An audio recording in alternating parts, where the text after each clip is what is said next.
निकाल रहा अमेरिकी रक्षा विभाग, मस्क करवा रही छटनी, इन लोगों पर लटकी तलवार। अमेरिकी रक्षा विभाग में 50,000 से 60,000 असैन्य नौकरियों में कटौती की जा रही है। इस कटौती प्रक्रिया में अब तक लगभग 21,000 कर्मचारियों ने स्वैच्छिक इस्तीफा योजना को स्वीकार किया है, जो कुल लक्षित कटौती का लगभग 1/3 है।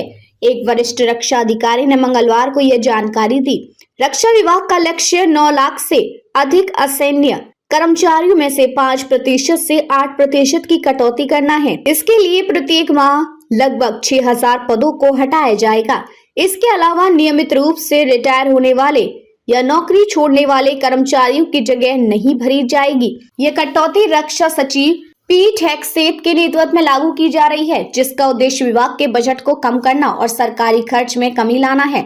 इस योजना को फोर्क इन द रोड प्रस्ताव के रूप में जाना जाता है और ये कर्मचारियों को सितंबर तक वेतन और लाभों के साथ स्वैच्छिक रूप से नौकरी छोड़ने का विकल्प देती है।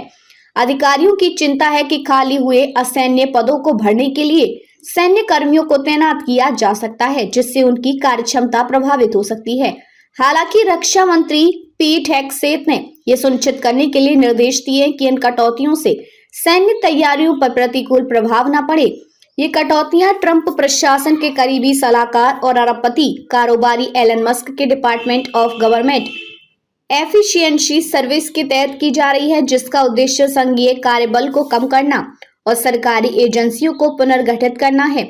रक्षा विभाग के प्रमुख हेग्सेथ का कहना है कि इन कटौतियों से सैन्य कार्यप्रणाली पर कोई प्रभाव नहीं पड़ेगा।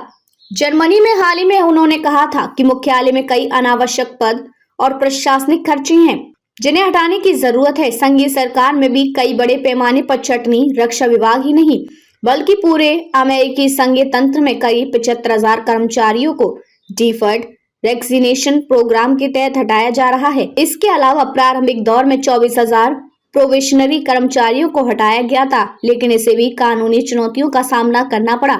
इस बीच अमेरिकी कांग्रेस में डेमोक्रेटिक सांसदों ने केंद्रीय नौकरशाहियों में बड़े पैमाने पर कटौतियों को लेकर चिंता व्यक्त की है।